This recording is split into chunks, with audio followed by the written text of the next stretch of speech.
Bom, como eu ia dizendo, hoje eu quero ministrar a vocês algo que o Senhor está gerando muito temor no meu coração. E aí eu estou dividido no seguinte sentimento: eu estou empolgado, com a oportunidade, estou feliz, quero compartilhar essa verdade com vocês, mas ao mesmo tempo eu estou nervoso, que só Deus sabe, gente. Estava ali atrás e falei, gente, não vou conseguir ficar de pé, vai me dar dor de barriga, vou tropeçar, vou gaguejar. Mas eu quero dizer que esse temor é fruto do reconhecimento das minhas fraquezas, amém? Eu sei que eu sou limitado e eu te prometo que eu posso te oferecer de melhor nessa noite são as minhas fraquezas, porque a palavra nos garante que o poder de Deus se aperfeiçoa nas nossas fraquezas, amém? Então eu quero dizer do fundo do meu coração que eu não estou aqui para entregar para você uma chave que vai mudar a sua vida. Eu estou aqui debaixo do comissionamento do Senhor, para que Ele possa ministrar o seu coração e diante da graça e da presença dEle nesse lugar, você possa ser transformado nessa noite. E eu queria pedir para que antes de nós entrarmos na palavra, que nós orássemos mais um momento. Se você puder baixar a sua cabeça aí no seu lugar. Em primeiro lugar, comece a orar por você mesmo, comece a clamar para que o Espírito de Deus possa preparar o seu coração.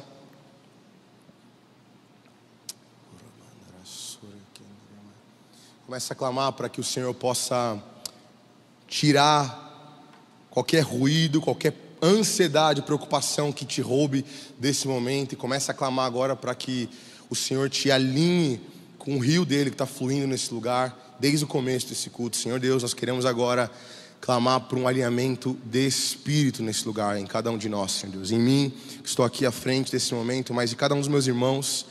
Eu creio de verdade, Senhor Deus, que o que vai acontecer aqui não depende de uma só pessoa. Portanto, eu não tenho o poder de criar ou estragar algo, Senhor Deus, mas que nós juntos possamos perseguir e servir aquilo que o Senhor planejou para essa noite, Pai. Nos dá olhos abertos, ouvidos atentos, Senhor Deus, um coração sensível à sua voz. Que cada um aqui volte para casa levando a sua parte, e que no nome de Jesus isso seja o início de um processo de transformação, Senhor Deus, até que nós cheguemos à estatura perfeita, até que nós sejamos como a luz da aurora que vai brilhando e brilhando, até que seja um dia perfeito. Em nome de Jesus, derrama sobre mim, Senhor Deus, foco aqui, derrama sobre mim humildade, Senhor Deus, para que eu possa realmente transmitir aquilo que o Senhor quer que seja ministrado, em nome de Jesus, amém. Você pode dar uma salva de palmas aí para o Senhor. Glória a Deus. Se você puder, abra sua Bíblia aí em 1 Timóteo, capítulo 1. Nós vamos ler o versículo 18 até o 20. 1 Timóteo, capítulo 1, versículo 18 até o 20.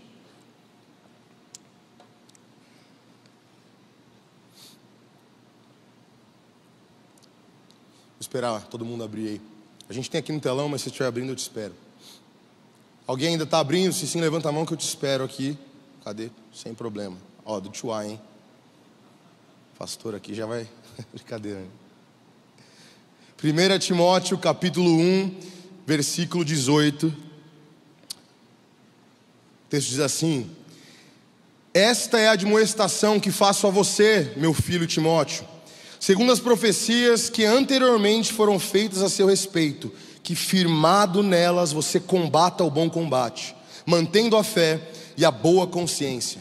Porque alguns, tendo rejeitado a boa consciência, vieram a naufragar na fé. Entre estes estão Himeneu e Alexandre, os quais entreguei a Satanás para serem castigados, a fim de que aprendam a não blasfemar. O título da mensagem de hoje é Vença as suas batalhas. Diga comigo, vença as suas batalhas.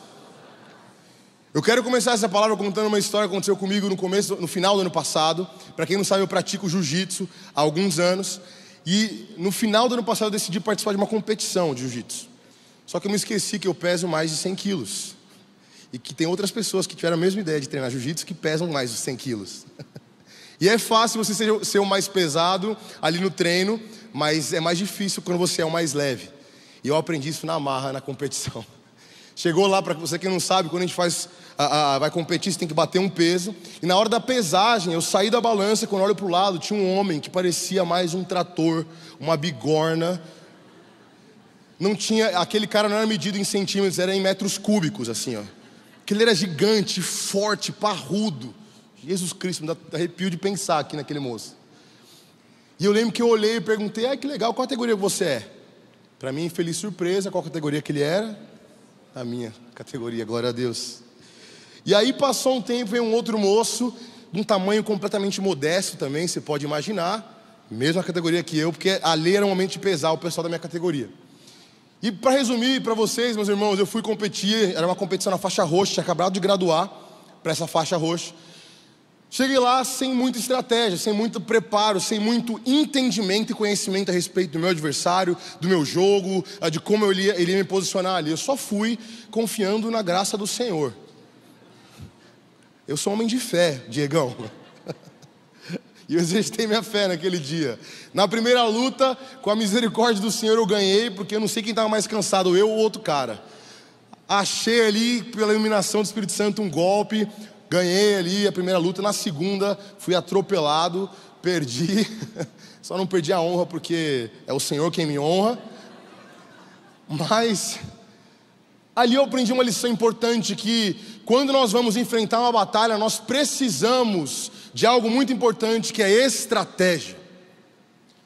Nós precisamos de algo muito importante, que é um conhecimento. O próprio Jesus já falou que o povo dele perece por falta de conhecimento. Eu aprendi isso na marra, meus irmãos. Faltou eu olhar ali o cenário de como que funciona uma luta. Faltou eu avaliar, puxa, vão ter pessoas do meu peso, será que eu tenho que mudar meu jogo? Porque afinal, na minha academia eu era mais pesado e portanto eu me saía bem no jogo ali. E faltou esse preparo. E tem um livro que eu gosto muito, chama Arte da Guerra, e o Sun Tzu, que é o escritor do livro, ele fala que é mais importante você ser mais inteligente do que seu inimigo, do que poderoso do que ele. E por que eu estou falando isso para você, meu querido? Isso aqui não é um alistamento coletivo gospel de guerra, de luta de jiu-jitsu. Isso aqui ainda se trata de um alerta, de uma palavra do Senhor a respeito de como nós podemos vencer as nossas batalhas. Você acabou de ler um texto que relata não uma batalha física, né, um embate corpóreo. Mas Timóteo, que é a quem é destinada essa carta aqui do apóstolo Paulo, era um jovem pastor de 30 anos, mais ou menos, talvez menos, então imagina alguém da minha idade, liderando uma igreja gigantesca em Éfeso, completamente ali estruturada intelectualmente, com homens que eram muito bons de oratória, que está vivendo uma batalha ideológica, doutrinária. Paulo vai dizer lá no começo do capítulo 1, que ele enviou Timóteo a Éfeso para poder realmente combater esses falsos profetas, combater essas falsas doutrinas. Então Timóteo estava vivendo uma batalha naquele lugar, um embate com homens talvez ainda mais intelectuais do que ele, com mais credibilidade diante do povo.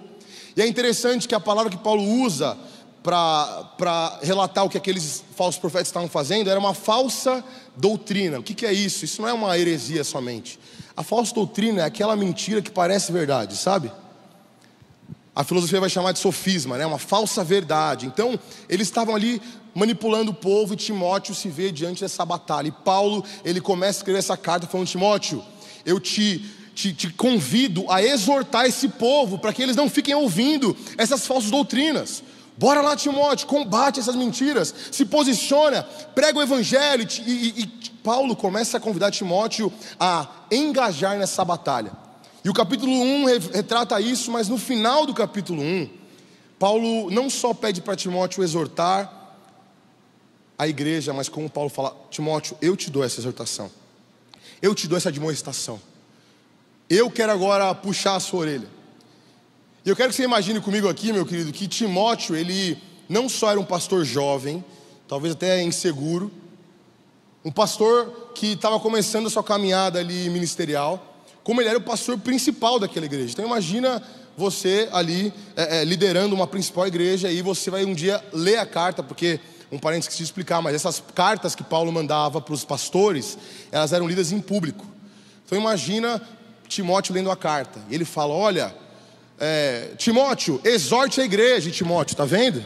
Aí ele continua lendo: faça isso, faça aquilo. No final, e Timóteo, essa exortação eu mando para você. E aí Timóteo olhando: opa, peraí, será que eu continuo? Será que eu paro? Mas aquela exortação era para ter sido lida em pública, e ela foi lida em pública. Então, literalmente, Timóteo está sendo exposto a uma fragilidade nessa batalha. E Paulo fala: eu exorto a você de que você combata o bom combate, firmado nas profecias que estão sobre você, sem esquecer de manter a sua fé e a sua boa consciência. Aqui eu já vi a primeira lição de como nós devemos vencer e lutar as nossas batalhas. Lutar e vencer nossas batalhas. Paulo está mostrando um princípio importante.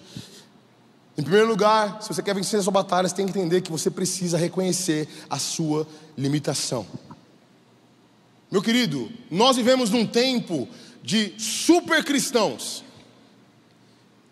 super pastores, super ministros do evangelho. Eu abro ali meu feed do Instagram, a timeline, eu fico vendo e falo, Jesus Cristo, eu preciso orar mais, eu preciso buscar mais, eu preciso de santidade. E às vezes isso gera em nós um falso entendimento de que é possível, se não é necessário, que nós sejamos cristãos ali que não pecam, que não erram. E às vezes você, quando entra num lugar de liderança, você se vê tentado a acreditar que, cara, você está livre de erro. É muito difícil, gente. Eu lidero jovens, e às vezes nós somos ali o topo da liderança naquele ambiente. E é muito fácil, na verdade, a gente achar que nós não podemos ser contrariados. A gente fala muito nos jovens que nós precisamos aprender a ter um coração ensinável. Uma das coisas que pode ser mais perigoso numa guerra é uma soberba. Um soldado que vai para a guerra confiante demais morre cedo. Se o cara chega na guerra e fala, não, vamos lá, hoje eu vou matar 10 só com o meu braço direito, com o braço esquerdo mais 15, e eu vou ser igual o rei Davi, matando as 10 milhares, e 1000 caíram ao meu lado, 10 mil à minha direita, e se ele vai nesse vigor, cara, não vai durar pouco na guerra. É necessário ter cautela e falar, eu sou um ser humano limitado. E é interessante, Paulo, ele dá essa exortação pública para Timóteo, porque ele mandou outras cartas para Timóteo. Os historiadores mostram, mas nessa carta aqui nós vemos que seria lida em público. Paulo queria mostrar que nós precisamos reconhecer as nossas limitações. O pastor presidente da igreja, naquele contexto, estava sendo ali puxado de orelha em público. Sabe, nós precisamos desenvolver um pouco mais essa cultura de um coração ensinável. Eu comecei trabalhando na igreja, no louvor, e eu fui chamado, por Deus para o ministério através do louvor. E gente, como é difícil falar para alguém que a pessoa não canta bem. O que deveria ser óbvio. Eu lembro quando eu precisava falar para a pessoa em algum contexto que não era para ela louvor. Gente, era 1h30 para eu falar simplesmente que não era para ela aquilo. Que eu ficava dando uma volta e falava, olha, vamos ouvir aqui uma referência. O que você acha dessa pessoa cantando? Mas por quê? Porque a cultura da igreja hoje é de um coração frágil, coração de órfão. Meu querido, não tenha medo de reconhecer suas limitações. Todos nós somos frágeis, todos nós somos pequenos, todos nós somos carentes em alguma coisa. Nós precisamos começar essa batalha entendendo que existe sim limitação em nós. Você sabe, quando eu era imaturo, eu achava que o perigo era ser repreendido. Mas hoje eu sei que o perigo é acreditar ou me convencer de que eu não preciso de repreensão. Maturidade é o dia que você olhar para si mesmo e falar, cara, será que eu estou confiando demais em mim mesmo? Quanto maior é o palco que eu piso, quanto maior é a audiência, como essa que estou pregando, maior é o temor que eu fico por falar, cara, eu sei aonde o calo aperta para mim. Então, em primeiro lugar, eu quero falar para você, cara, fuja da soberba. Fuja de achar que você é mais do que você é. Provérbios 16, 18 diz que antes da ruína vem a soberba, e o espírito orgulhoso precede a queda. Provérbios está dizendo o seguinte, que nós estamos às vezes diante de um precipício, e o último passo antes de cair nesse precipício é a soberba. É a hora que você baixa a guarda e fala, está tudo certo, I got it, agora sim. Meu querido, muito cuidado. Aprenda a valorizar a repreensão.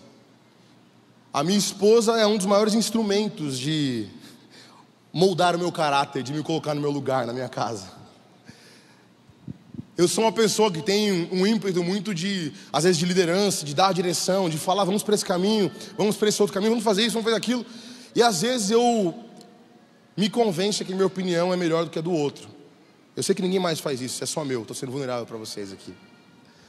E às vezes quando eu falo não, mas esse cara está viajando, eu vou falar para ele mesmo, e às vezes eu vou lá até explodo e falo com o cara, você está errado, cara, você não consegue enxergar não.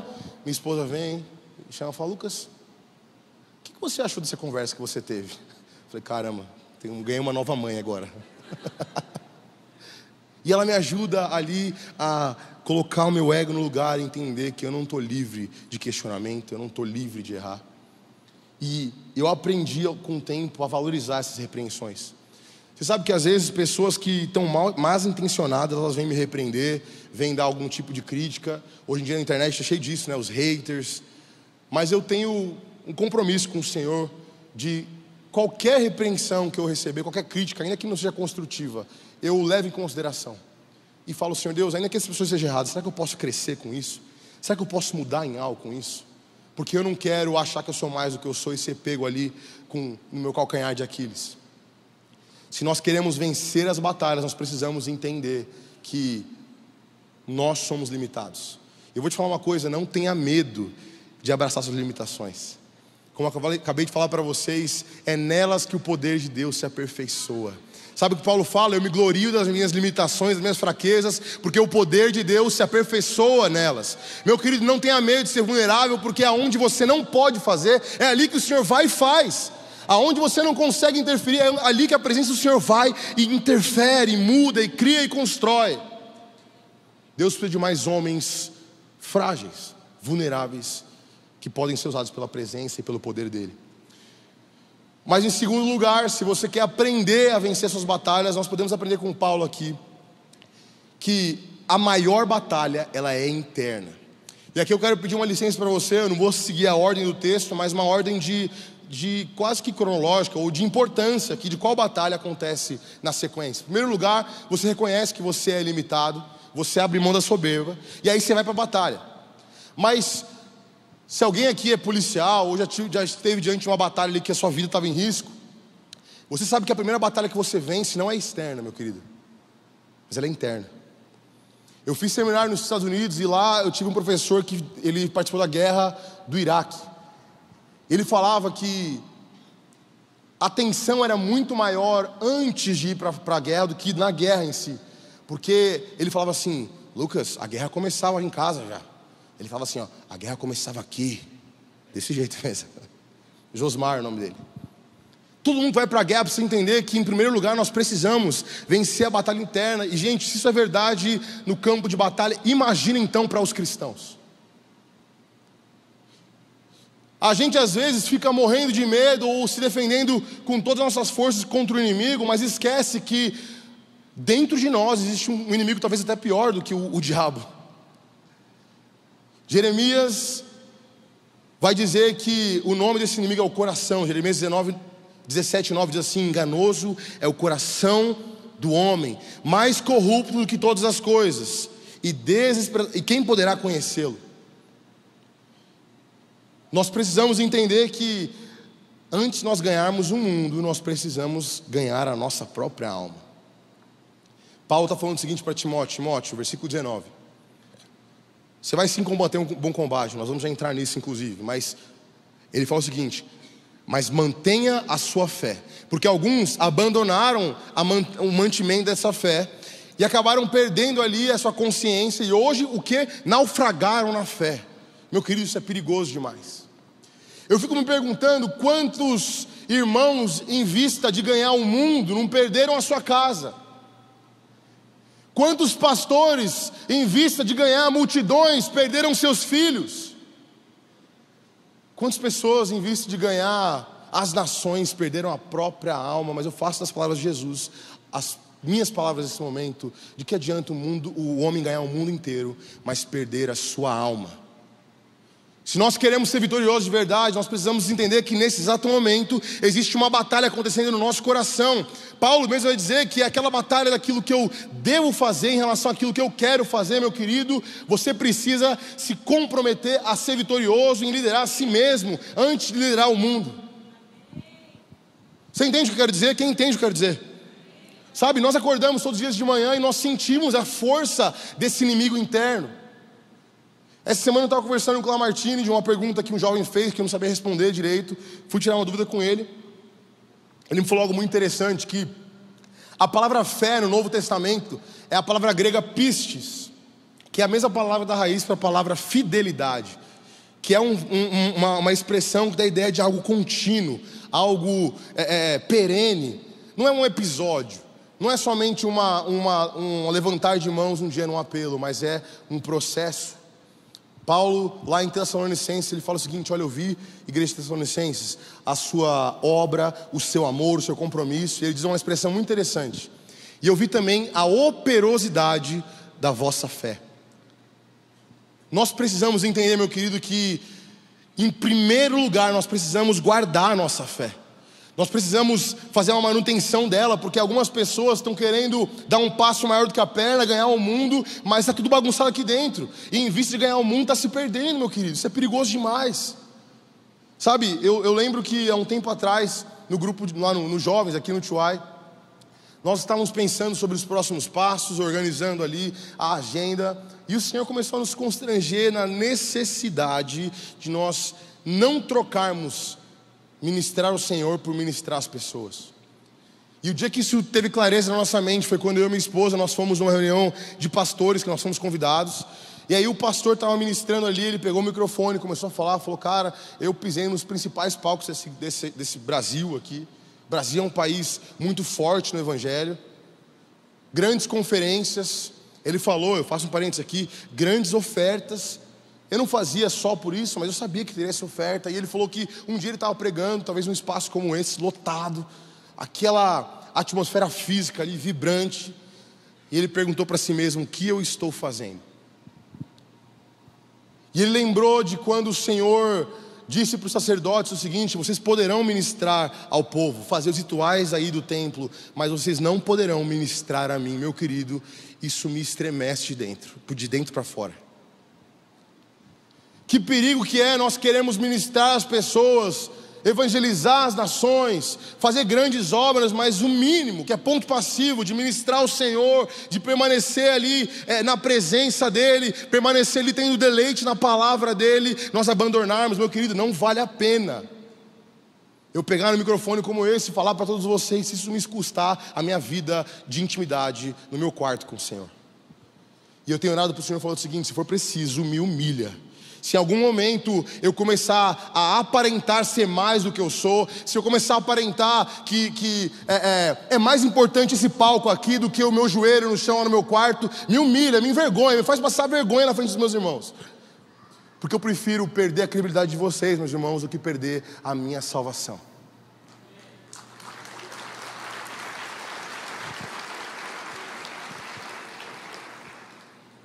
Nós precisamos urgentemente disso, cara. Como a igreja brasileira precisa desse entendimento de que existe uma batalha interna sendo travada. Paulo diz que esses homens não só negaram a fé, mas como a consciência também.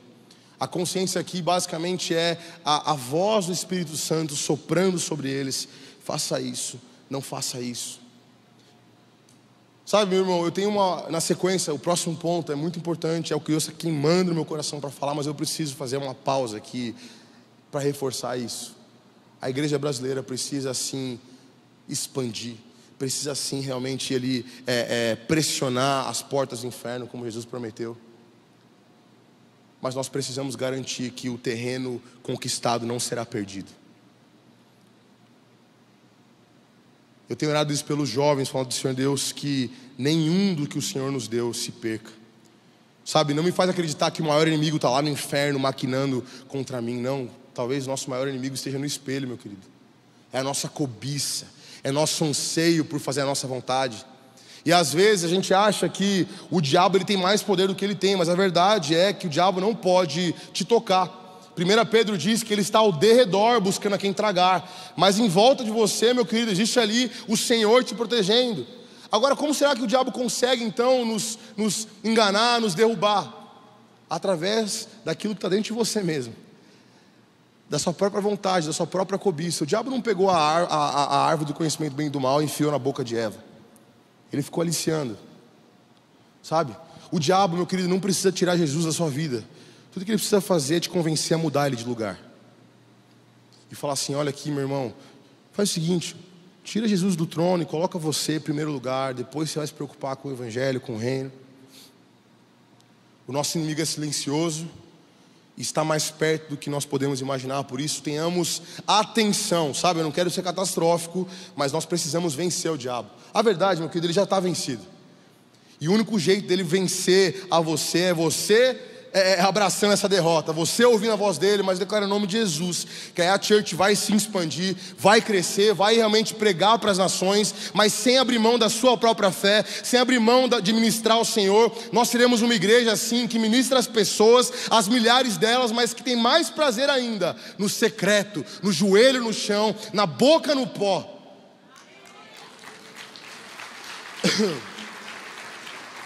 Como eu quero isso, sabe? Como eu quero isso. A gente tem falado muito sobre isso aqui nas reuniões e, cara, como que a gente consegue mostrar a importância de expandir, mas sem abrir mão daquilo que mais importa, que é não ministrar as pessoas sem ministrar a Deus antes. Paulo diz: Timóteo, toma cuidado, alguns como Alexandre e Himeneu abandonaram a fé por não fazerem isso. Mas antes ele diz algo que aí é o próximo passo dessa batalha.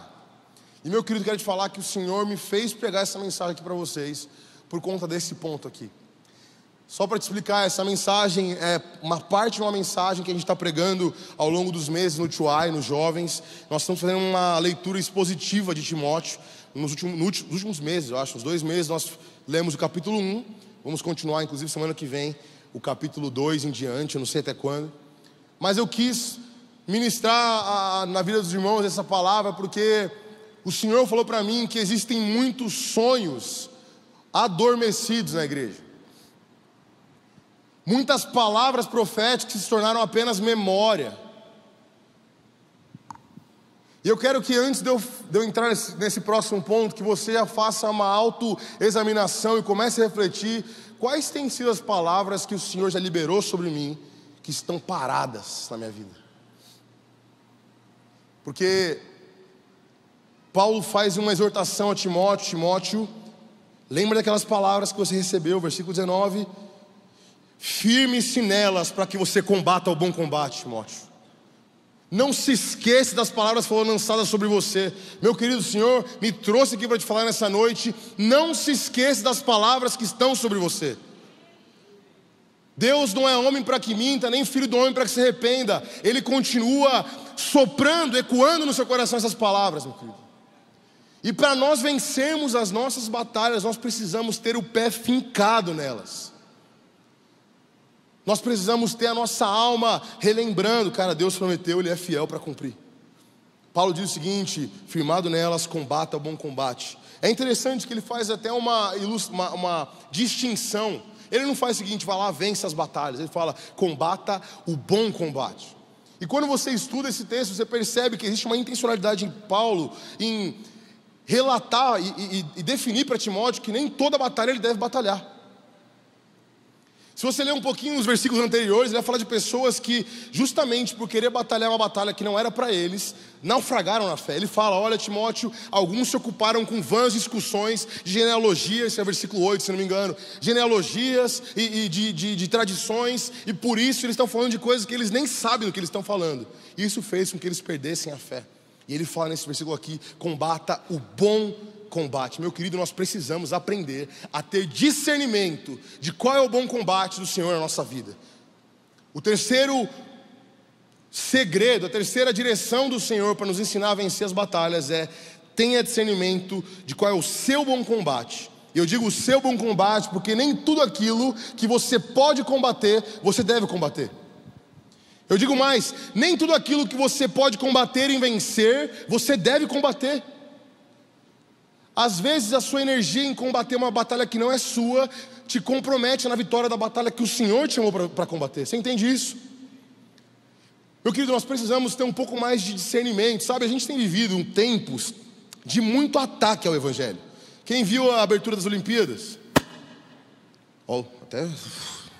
Que isso? Esteja orando por mim, pastor. Sabe, deixa eu falar uma coisa, isso não é de agora. Há tantos anos o mundo odeia a igreja. Quando Jesus se levantou, o próprio Cristo encarnado, ele foi perseguido e morto. Você acha que a gente não vai ter perseguição? Mas a verdade que nós precisamos ter é discernimento de qual é a batalha que nós devemos batalhar. Vou falar uma coisa para você, cara, aquela abertura para mim foi desprezível. Foi uma afronta à minha fé, mas às vezes a minha necessidade humana de combater a minha justiça própria e batalhar aquela batalha me faz comprometer a batalha de ganhar a alma do meu irmão no meu trabalho. Porque eu vou lá, começa a falar e falar mal, esse povo, esses umbandistas, esse não sei o que lá, e isso gera uma aversão ao evangelho para a pessoa. E no fundo, o Senhor não me chamou para convencer o comitê olímpico a mudar a abertura deles. O Senhor me chamou para testemunhar na minha casa, para o meu pai, para o meu irmão, para o meu amigo. Aprenda a discernir qual é o bom combate do Senhor na sua vida. Se o Senhor te chamar, meu querido, para ser um apologeta, para ser alguém que vai dar a cara a tapa, se levante, sem medo, firme o pé na palavra e vai confiantemente. Mas se não, se atenha àquilo que Ele te chamou para fazer. Existe um bom combate personalizado, específico para cada um de nós. E nós precisamos aprender a discernir esses bons combates. Como descobrir, Lucas, esse bom combate? Como falei para você, revisita o arsenal de palavras sobre a sua vida. No caso de Timóteo, Timóteo era filho de uma mãe temente ao Senhor, de uma avó temente ao Senhor, que deram a ele um nome profético. Timóteo quer dizer aquele que honra a Deus. Talvez quando Paulo falou Timóteo, firme nas promessas, ele estivesse falando, Timóteo, o seu nome mesmo é uma palavra profética sobre você. Em Atos 15, 32 vai dizer que Judas e Silas, profetas ali da igreja primitiva, estavam encorajando e fortalecendo os irmãos com muitas palavras de incentivo. Eu entendo que essas palavras eram palavras proféticas. Talvez nesse ambiente, eu acredito de fato que Timóteo recebeu uma palavra a respeito do que ele faria, de quem ele seria, aonde ele iria. E Paulo fala a Timóteo, revisita essas palavras. Meu irmão, como isso é importante na nossa vida. Às vezes nós tratamos as palavras proféticas do Senhor sobre nós como um museu para a gente contemplar e avaliar aqui dentro de nós. Eu, quando era mais novo, antes de eu nascer, um homem chegou para minha mãe, e ela nem sabia o sexo do bebê, e falou, olha, quem está na sua barriga é um servo, um levita. Ela falou, é um homem, um menino que vai ser um levita, um servo do Senhor. O cara falou até qual vai ser a minha profissão. Trabalhar aqui integralmente no ministério. E eu lembro que não só esse momento, mas tantos outros palavras foram sendo liberadas para mim. Eu lembro uma vez que estava numa igreja, na Zion Church, estava tendo uma reunião que nem sei porque eu estava lá, não conhecia ninguém. Acho que me chamaram, eu fui de... Crente é assim, né? Tem culto, a gente vai, a gente gosta. E eu lembro que era um pastor do Jesus Culture, o Michael Burdor. Ele estava pregando, ele parou a pregação, falou, fique de pé. E eu fiquei parado, assim, esperando o cara ficar de pé. Ele, não, você mesmo, fique de pé. Aí eu fiquei de pé, ele começou a falar palavras, coisas que eu tenho colhido hoje. Mas existia um momento na minha vida onde, para mim, essas palavras eram apenas memórias nostálgicas de como o Senhor me enxergou, de como Ele é fiel. Até o dia que o Senhor falou para mim, Lucas, as palavras proféticas que estão sobre você não são enfeite. Não são histórias bonitas para você lembrar. São combustível para você se firmar nelas e ir num trabalho, numa postura profética em direção àquilo que eu te chamei para fazer. Deixa eu falar uma coisa. Toda palavra profética vai requerer de você uma postura profética. Se Deus te chamou para fazer alguma coisa, sabe o que você vai fazer? Mudar sua postura de maneira profética, alinhado com o que os céus disseram a seu respeito. Eu sei que isso parece místico demais, mas eu quero que você abra sua Bíblia em Atos 1:8, que é literalmente a explicação disso. Jesus, ele está aqui diante dos discípulos, Atos 1:8. Ele tinha acabado de ressuscitar, ele deu uns direcionamentos para os discípulos ali, passou um tempo com eles, 40 dias na terra, e ele fala para eles assim, versículo 8: vocês receberão poder quando o Espírito Santo descer sobre vocês, e serão minhas testemunhas tanto em Jerusalém como em toda a Judéia e Samaria, até os confins da terra. Diga comigo, palavra profética. Versículo 9, tendo dito isso, foi elevado às alturas enquanto eles olhavam, e uma nuvem o encobriu da vista deles. Versículo 10, ficaram com olhos fixos no céu enquanto ele subia. De repente, 2 homens vestidos de branco se puseram diante deles e disseram: Galileus, por que vocês estão olhando para o céu? Este mesmo Jesus que dentre vocês foi levado para os céus, voltará da mesma maneira que o viram subir. Versículo 12, então eles voltaram a Jerusalém. Diga comigo, trabalho, postura profética. Voltaram a Jerusalém, desde o monte chamado das Oliveiras, cuja distância da cidade é de uma caminhada. de sábado. Versículo 14: e todos eles se dedicavam unânimes à oração, com as mulheres, entre elas Maria, mãe de Jesus, e com os irmãos dele. Diga comigo: trabalho profético, postura profética. Meu querido, os discípulos, eles receberam talvez a mais importante palavra profética que eles deveriam receber, mas eles ficaram lá parados para o céu. E eu vejo como isso é uma ilustração de como nós fazemos muitas vezes. Deus levanta um homem de Deus, ele se levanta aqui no meio da congregação e fala: eis que te digo, e aponta o dedo na tua cara e te dá uma palavra que só você sabe o quão verdadeira é aquela palavra, e aquilo te arrepia, e te estremece, e te dá um vigor, e você fala: que legal, vou guardar agora no arsenal de palavras da minha vida. E aquilo vira uma inércia na sua vida, e você começa a ficar gordo de palavras, gordo de promessas. Mas o Senhor está te chamando através dessa palavra aqui, meu querido, a entender qual é a postura que você tem que ter em direção a essas palavras. Ok, Deus fez a parte dele, Ele te chamou, mas agora qual é a parte que compete a você? Será que você está igual aqueles discípulos olhando para o céu e admirando aquela cena toda linda? Olha só, Jesus, ele foi e entrou entre as nuvens, a ponto de ter que chegar um anjo e falar: meu querido, bora lá, tem trabalho para ser feito. E aí a Bíblia diz que eles saíram de lá, foram em direção a Jerusalém, ficaram lá unânimes em oração. E você sabe qual é a consequência desse trabalho profético? A palavra diz que eles estavam ali e veio sobre eles o poder, o dunamis, o poder explosivo do Espírito Santo de Deus. O dia de Pentecostes veio e a nação foi transformada por conta da somatória de uma palavra profética e de um trabalho profético, de uma postura profética. Igreja, chega a gente querer mais palavra do Senhor sem ter uma postura em relação a que elas já estão sobre nós. Chega, vamos se posicionar. Eu creio de fato que o Senhor está nos chamando para um tempo de vencer batalhas, realmente de envergonhar o inferno, de expandir o reino de Deus. Mas nós precisamos nos posicionar. E a minha pergunta volta a ser para você: quais foram as palavras que o Senhor já liberou sobre a sua vida? Talvez você não tenha recebido uma palavra de um homem levantando, ou uma mulher levantando, dando uma profecia, dizendo: eis que te digo. Mas eu tenho certeza que algum dia talvez você estivesse conversando com alguém e aquele irmão ou irmão te deu uma palavra de sabedoria, que aquilo foi certeiro no seu coração, e você falou: isso é para mim. Eu tenho certeza que talvez algum dia o seu pai, a sua mãe falou: você deveria trabalhar com isso.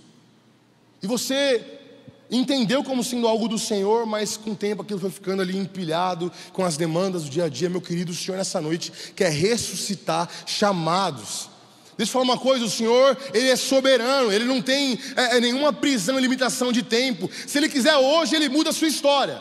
Se Ele quiser hoje, Ele restaura as palavras que estão mortas na sua vida. Mas Ele quer de você um entendimento, um discernimento e um posicionamento em relação a essas palavras. Comece aí no seu lugar a pensar: cara, e aquela palavra sobre missões na minha vida? E sabe, eu não estou falando para jovens não. Eu estou falando para pessoas mais velhas mesmo. Estou falando para você que se convenceu de que a vida é só trabalhar e ganhar dinheiro e buscar relevância e buscar dar estabilidade para sua família. A minha pergunta é: onde estão as palavras do Senhor sobre a sua vida? O convite do Senhor é: firme-se nelas, para que você combata o bom combate do Senhor para a sua vida. Firme-se nelas, porque o bom combate do Senhor na sua vida está diretamente ligado às palavras proféticas que foram liberadas sobre você. Quando eu me sinto às vezes meio perdido na vida, meio sem direção, eu revisito aquelas palavras, eu revisito aqueles testemunhos interiores. Às vezes não foi ninguém de fora que falou, mas internamente eu sei que foi o Senhor falando comigo. O louvor pode subir, por favor. Foi internamente o Senhor me dando um testemunho, dizendo: Lucas, eu tenho isso para você. Isso serve para mim de combustível, para me posicionar e falar: Senhor Deus, se o Senhor quer isso para mim, eu quero ainda mais. Me fala como mudar, me fala como me posicionar. E Timóteo foi ali incentivado por Paulo a lembrar dessas palavras e se firmar nelas. Deixa eu falar uma coisa, meu querido: você não nasceu ao acaso. Você não nasceu sem propósito. Você não nasceu porque o seu pai e a sua mãe um dia tiveram uma brilhante ideia de conceber uma vida. A sua existência foi projetada pelo Criador dos céus e da terra. E esse projeto faz parte de algo muito maior do que você mesmo. Eu quero te falar, talvez pareça que Deus desistiu, mas Ele não desistiu desse projeto. O que Ele pede para você é: firme-se nessas palavras e vá, combata o bom combate. Meu querido, o Senhor quer levantar nesse tempo uma igreja que é vitoriosa, uma igreja que vence as batalhas. Chega de nós ficarmos para trás das portas da igreja, se defendendo dos ataques do inimigo, com o ego ferido. Não, nós seremos uma igreja vitoriosa, que avança, que levanta glória, honra para o nome do Senhor, que cumpre o chamado para as nossas vidas pessoais. Eu creio de fato que o Senhor está levantando adultos, idosos, jovens, crianças. E essa tem sido uma luta nossa lá nos jovens, para dizer: não abra mão do chamado que o Senhor te deu. Só você é responsável por ele. Eu não vou ser cobrado por aquilo que Deus te chamou para fazer. Vai e lute por isso. Pega as palavras que o Senhor te deu e usa como combustível de indignação, de posicionamento, de fé. Mas só pelo amor de Deus, não desista, uma vez que o Senhor não desistiu de você. Eu creio que existem pastores que nunca exerceram pastoreio aqui nesse lugar. Eu creio que existem nesse lugar aqui missionários que nunca tiveram a coragem de se posicionar em relação ao chamado do Senhor para as nações. Eu creio que existem nesse lugar aqui empreendedores que o Senhor derramou ideias, derramou chamados, que nunca tiveram a coragem de se posicionar, mas do fundo do meu coração, debaixo de temor, eu quero falar que essa noite o Senhor está te chacoalhando, dizendo: firme-se nas palavras que estão sobre você e vai e combata o bom combate, porque não é para a glória do seu nome, não é para a fama do seu nome e da sua família, é para a glória do nome do Senhor, é para a honra e glória do nome dEle, daquele que merece, do plano dEle para a terra.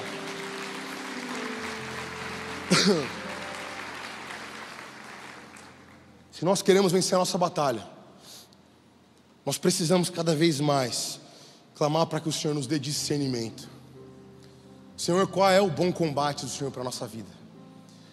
E eu creio que ao nós fazermos isso, Ele vai começar a soprar nos nossos ouvidos aquele dia onde Ele ministrou o nosso coração, e parece que aquelas palavras proféticas vieram como uma seta na nossa alma.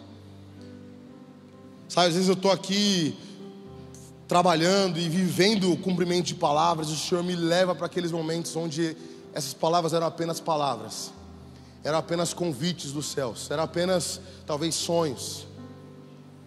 E eu oro e falo: Senhor Deus, valeu a pena confiar, valeu a pena acreditar de que o Senhor é fiel, valeu a pena confiar que aquele que começou uma boa obra na minha vida, aquele mesmo que me chamou lá atrás, Ele é fiel para cumpri-la, sem tirar nem pôr nenhuma vírgula a menos, nenhum ponto a mais.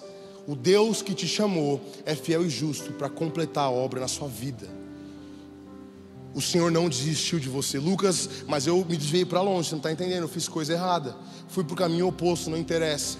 A palavra diz em Provérbios: reconhece seus caminhos ao Senhor e Ele endireitará as suas veredas. Basta uma oração, um posicionamento dizendo: Senhor Deus, eu te entrego a minha vida, que eu confio que Ele vai pegar as mãos deles, Ele vai pegar o seu pé e colocar na vontade dEle, e alinhar os seus passos, como diz o Salmista 23, guia-me pela vereda da justiça, por amor do seu nome. Jesus é o mais interessado no cumprimento das palavras dEle sobre a sua vida. Feche seus olhos no seu lugar.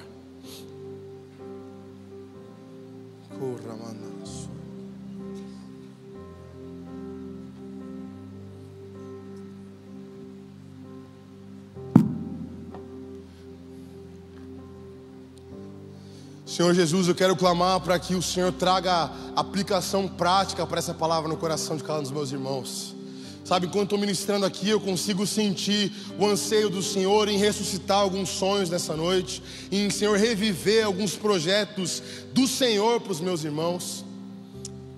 E eu quero orar por esse meu irmão, por essa minha irmã que se sente aí desconectado com a sua vontade para ele. Senhor Deus, comece agora a chamá-lo novamente, comece a reatraí-lo para a sua presença. Comece, Senhor Deus, ali como um imã, trazê-lo, se for necessário, arrastá-lo para o centro da sua vontade, Senhor Deus. Espírito Santo de Deus, eu clamo para que não sejam as minhas palavras, mas a sua presença pairando sobre esse salão, comissionando os meus irmãos, Pai. chamando, convocando, Senhor Deus, não para qualquer batalha, não para qualquer combate, mas para lutar e vencer os bons combates que o Senhor tem para cada um deles. Eu quero pedir, Espírito Santo de Deus, por um temor, Pai, por um medo de negligenciar o chamado do Senhor para nós, mas que nessa noite o Senhor nos ajude a revisitar o nosso coração, a revisitar a nossa memória para aquilo que o Senhor nos chamou. E Senhor Deus, seja lá qual for o chamado, o Senhor já tem o nosso sim e o nosso amém. Espírito Santo de Deus, se mova nesse lugar agora, Senhor. Comece agitando as águas paradas dos corações. Comece, Senhor Deus, restaurando ali o batimento daquele coração de pedra. Comece, Senhor Deus, a quebrar a casca daquela consciência cauterizada, Senhor Deus. Aquela alma insensível ao seu toque, à sua voz. Sopra a vida novamente nesse momento. Quero te pedir para você ficar de pé no seu lugar, meu querido.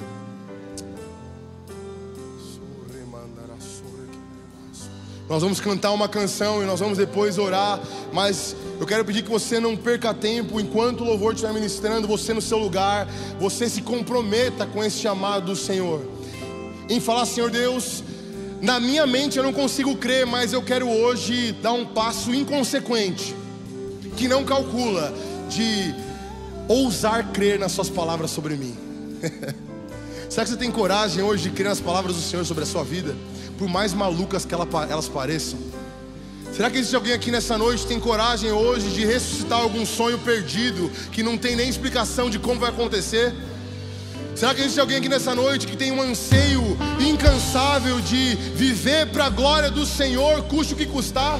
Meu querido, eu não sei como. Eu não vou te prometer que saindo daqui Ele vai dar uma solução, vai dar um caminho prático, vai estar tudo resolvido. Mas o que eu quero dizer é que a sua obediência no hoje vai determinar o seu sucesso em ser quem Ele te criou para ser amanhã.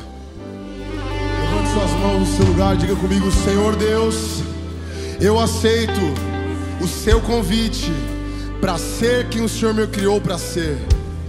Diga: Senhor, eu recebo dos céus o comissionamento para combater e vencer as minhas batalhas, aquelas que o Senhor me chamou, aquelas para qual o Senhor me enviou. E diga assim: Senhor Deus, eu aceito o sucesso de obedecer ao Senhor até o fim da minha vida.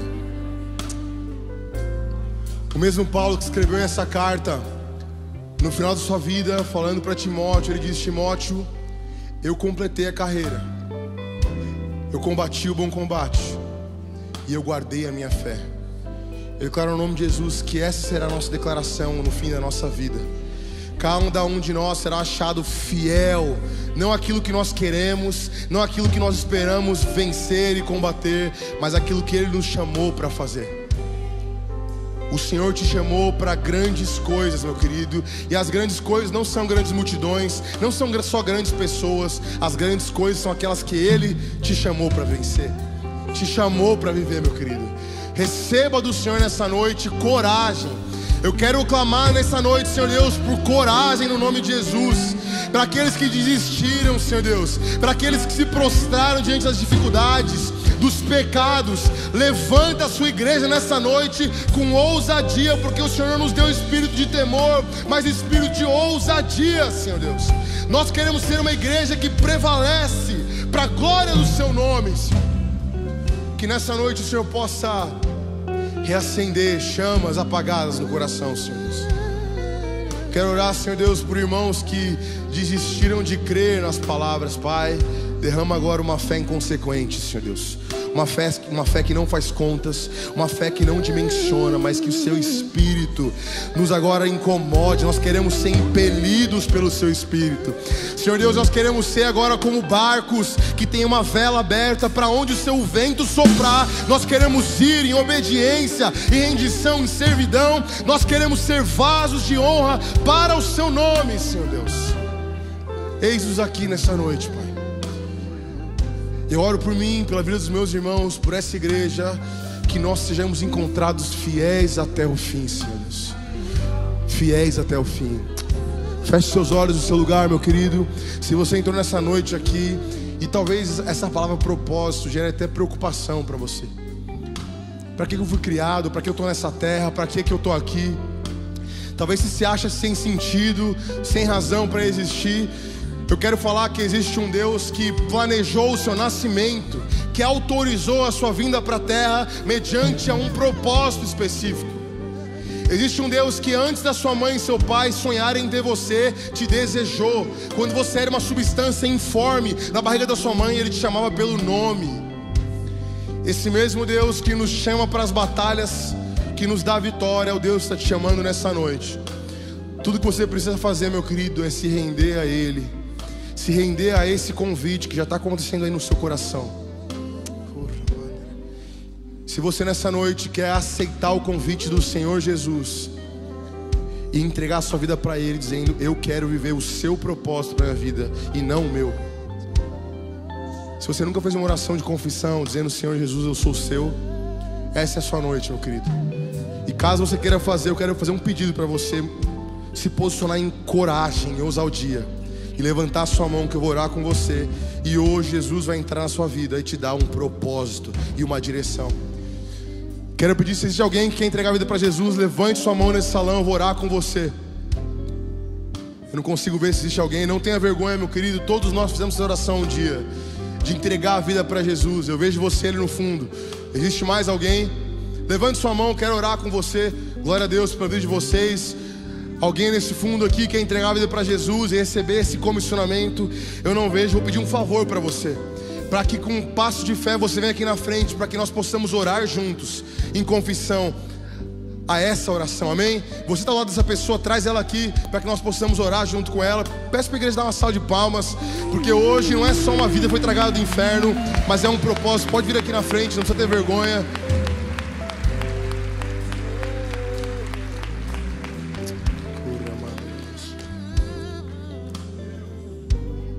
Glória a Deus.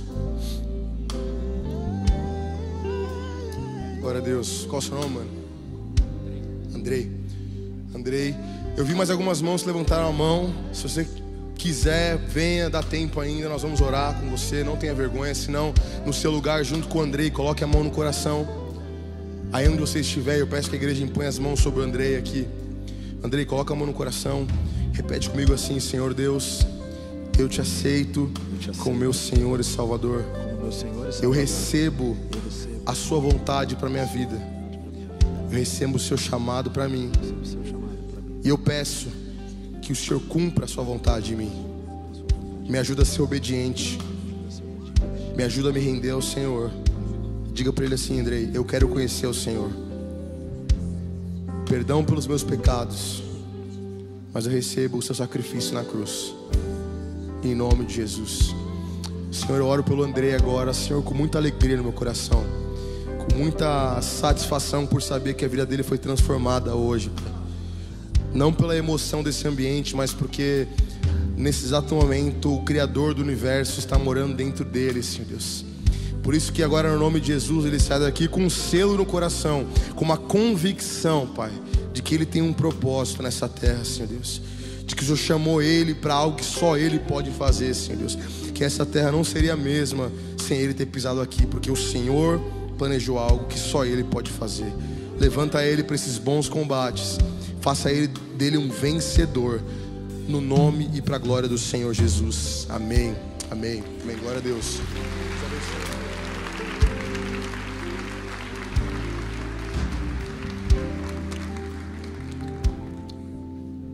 Meu irmão, nós vamos terminar esse culto. Pedir para o louvor cantar mais uma vez a canção. Mas o que eu peço para você é que você saia daqui comissionado a voltar a ter uma fé ingênua, talvez, sabe? Eu vejo meu filho às vezes brincando, ele não mede consequência. Se ele vier aqui, ele vai pular achando que ele vai aterrissar levemente com uma pluma. E às vezes eu sinto que nós precisamos voltar a ter uma fé assim. Porque no fundo, se Deus quiser, a gente vai sim levitar. Se Deus quiser sim, a gente vai fazer o impossível. Se Deus quiser sim, nós vamos andar sobre a água. Mas tudo começa com um discernimento de qual é o bom combate que Ele tem para nós. E uma postura em direção a isso. Faz assim com as suas mãos, nós vamos encerrar esse culto. Que a graça do Senhor Jesus, que o amor de Deus o Pai e as consolações do Espírito Santo de Deus estejam com você hoje e todo momento, em nome de Jesus. E vamos orar ao Pai Nosso. Pai nosso, estás nos céus, santificado seja o teu nome. Venha a nós o teu reino, seja feita a tua vontade, assim na terra como no céu. O pão nosso de cada dia nos dai hoje. Perdoa as nossas dívidas, assim como nós perdoamos aos nossos devedores. E não nos deixe cair em tentação, mas livra-nos do mal, porque teu é o reino, o poder e a glória para sempre. Amém. Uma semana de vitória, meu querido. Deus te abençoe.